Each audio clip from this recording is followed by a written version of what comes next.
అందరికీ నమస్కారం. నేను మీ కిరా కార్పేని. 2019 నుంచి 2024 ముఖ్యమంత్రిగా జగన్మోహన్ రెడ్డి ఉన్నప్పుడు పవిత్రమైనటువంటి తిరుమల తిరుపతి దేవస్థానాన్ని ఎంత అపవిత్రం చేశాడో నేను ప్రత్యేకంగా చెప్పనక్కర్లేదు. అప్పట్లో నాసిరకమైన అన్నదానం కావచ్చు, కల్తైనటువంటి లడ్డు ప్రసాదం కావచ్చు, ఓంకార నాదాలు వినబడకుండా పూజల్ని ఎలా బ్లాక్మెయిల్ చేశాడో కూడా నేను ప్రత్యేకంగా చెప్పనక్కర్లేదు. అయితే అప్పట్లో పరకామణి డబ్బులు లెక్కించేటువంటి స్థలంలో రవికుమార్ అనే వ్యక్తి నోట్లు దొంగతనం చేయడం జరిగింది. దాన్ని నిఘా పెట్టినటువంటి, దాన్ని పట్టుకున్నటువంటి assistant vigilance security officer Y V Satish Kumar garu దాన్ని పట్టించడం జరిగింది. అయితే అప్పట్లో దాన్ని బయటికి రానియకుండా కూడా లోక్ అదాలత్లో కేసు కొట్టించడం జరిగింది. మామూలుగా అది చిన్న చితక కేసు కాదు, కానీ ప్రభుత్వం వాళ్ళ చేతుల్లో ఉండడం వల్ల లోక్ అదాలత్లో చిన్న కేసులు కొట్టిస్తారు చూడండి, అలా కేసు కొట్టించడం జరిగింది. ఆ తర్వాత కూటమి ప్రభుత్వం అధికారంలోకి వచ్చిన తర్వాత వైవి సతీష్ కుమార్ ఇచ్చినటువంటి ఆ యొక్క బలమైనటువంటి ఆధారాలు, నిరూపణలతో కూడినటువంటి మాటలతో వెంటనే కూడా దాని మీద ఒక బృందాన్ని ఏర్పాటు చేయడం జరిగింది అధికారికంగా. అయితే ఇప్పుడు ఆ కేసు నడుస్తూ ఉంది. అది ప్రూవ్ అయితే ఖచ్చితంగా పెద్ద శిక్ష పడే అవకాశం కూడా ఉంది. దానికి భయపడినటువంటి వైఎస్ జగన్మోహన్ రెడ్డి రీసెంట్గా నిన్న ప్రెస్ మీట్ పెట్టుతూ ఏం మాట్లాడుతాడో ఒకసారి చూడండి. నిజంగా ఆశ్చర్య. పరకామణి అనేది కేసు ఏంది అని ఒకసారి చూస్తే, ఆ రోజు ఉండే డబ్బులు లెక్కిస్తూ చిన్న చోరీ 9 నోట్లు $9 వర్త్ 72,000 ఇండియన్ కరెన్సీ. ఈ పరకామణి ఇక్కడ మనం గమనించినట్లయితే జగన్మోహన్ రెడ్డి ప్రెస్ మీట్ పెట్టాడు. అందులో ఏం మాట్లాడుతున్నాడంటే, రవికుమార్ చేసింది చాలా చిన్న చోరీ, 9 నోట్లు $72,000 అంటున్నాడు. ఇక్కడ జగన్మోహన్ రెడ్డి చెప్పాల్సింది ఏంటంటే, అతను చోరీ చేసింది పార్కులోనో, పబ్బులోనో, బార్లోనో, రెస్టారెంట్లోనో, రైల్వే స్టేషన్లోనో, బస్ స్టేషన్లోనో చోరీ చేయలేదు.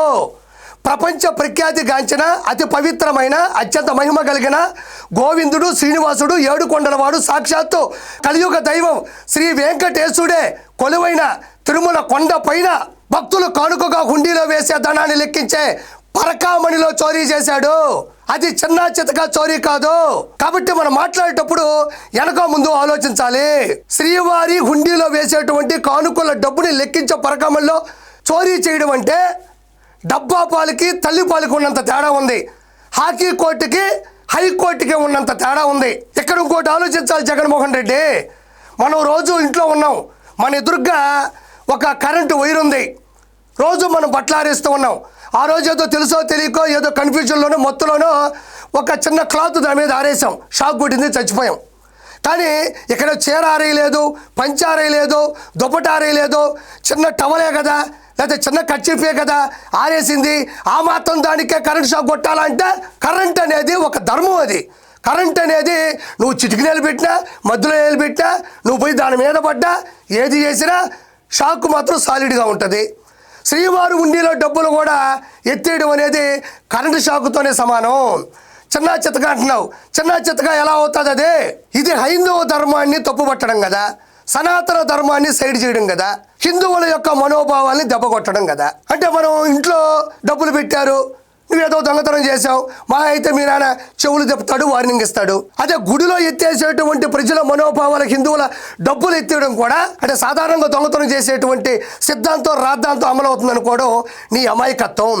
నువ్వు తెలిసి కూడా వెనకేసుకొని రావడం అంటే, ఎంతోమంది కూడా ఎక్కడో కొంతమంది అట్టపెట్టెల మీద రప్ప 2.0 అని రాస్తే ఏముంది అందులో, రాశారంతే, ఆ మాత్రం దానికి ఫీల్ అవ్వాలా అన్నావు. దాని తర్వాత వల్లభనేని వంశీ మీద కేసు ఫైల్ అవుతుంది అంటే, వంశీ అందగాడు, ఆయన అందాన్ని తట్టుకోలేకే ఓర్వలేకే మీరు అతని మీద పడి చేస్తున్నారు అన్నావు. ఈరోజు హుండీలో ఉండే డబ్బులు పట్టుకెళ్తున్నాడు అంటే ఎంత ఉంది? అది చిన్న చోరీయే కదా, $72,000 అంటున్నావు. అసలు నాకు అర్థం కాని విషయం ఏంటంటే, నీకు అసలు లెక్కలు వచ్చా రాదా? నీలాంటి వ్యక్తిని ఈ ఆంధ్ర రాష్ట్రం ఒకసారి ముఖ్యమంత్రిగా ఎలా అవకాశం ఇచ్చిందని మిగతా రాష్ట్రాలు మాట్లాడుకునేటువంటి పరిస్థితికి ఈరోజు నువ్వు దిగజారిపోయినావు.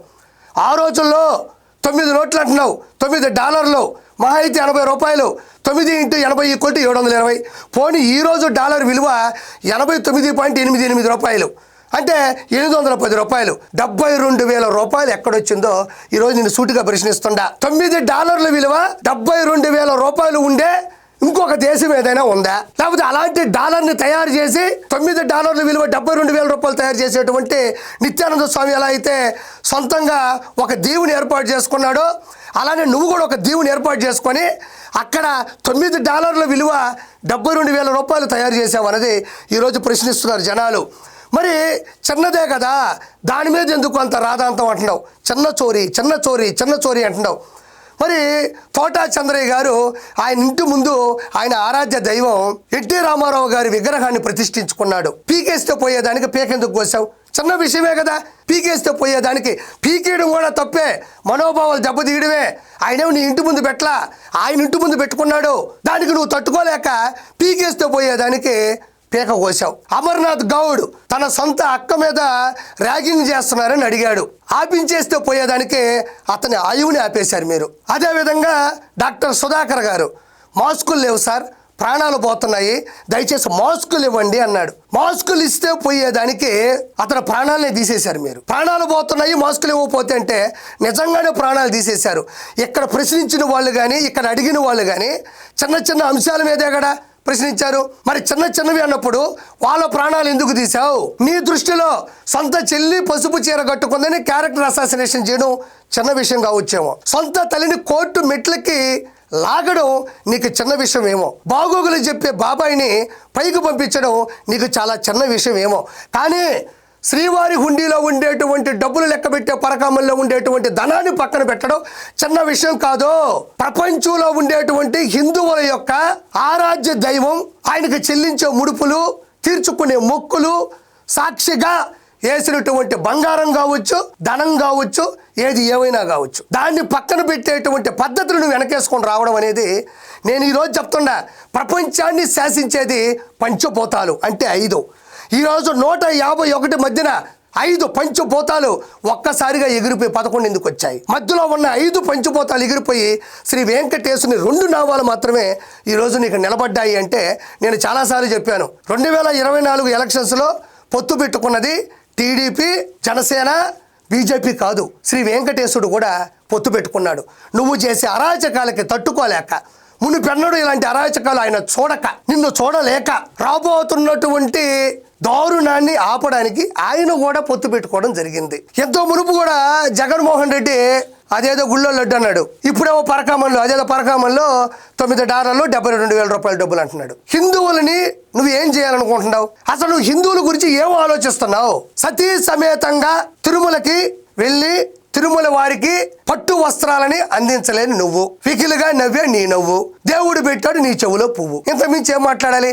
గుర్తుపెట్టుకో, నీ మొహంలో అహంకారం, నీ మాటల్లో వెటకారం, భవిష్యత్తులో భగవంతుడు పెట్టే గొడ్డుకారం ఎలా ఉంటుందంటే తట్టుకోలేవు, తప్పుకోలేవు, ఎవరికి చెప్పుకోలేవు. అది నీ పరిస్థితి. ఇక్కడ చూడండి ఇంకోటి.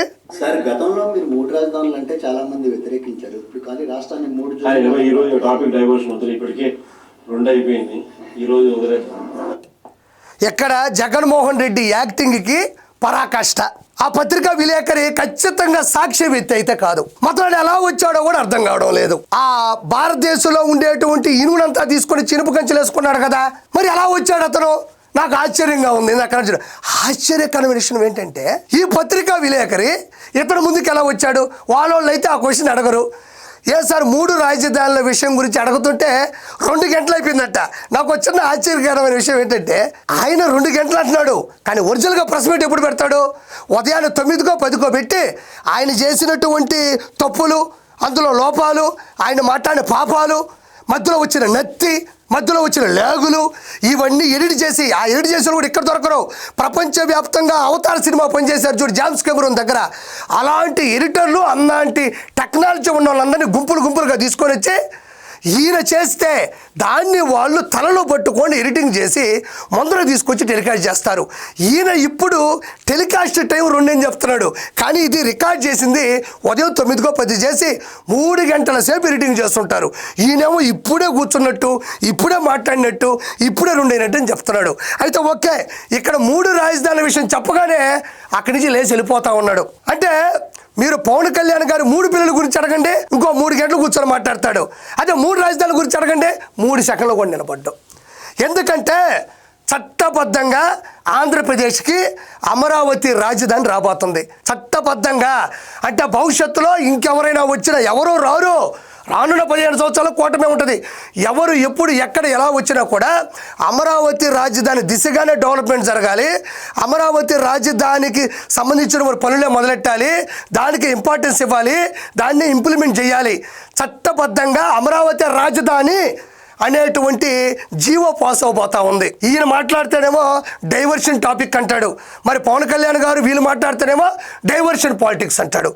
నీ దాకా వచ్చే టైంకి డైవర్షన్ టాపిక్స్ అయిందా? వాళ్ళు మాట్లాడితే మాత్రం డైవర్షన్ పాలిటిక్స్ అయిపోయింది అంటున్నాడు.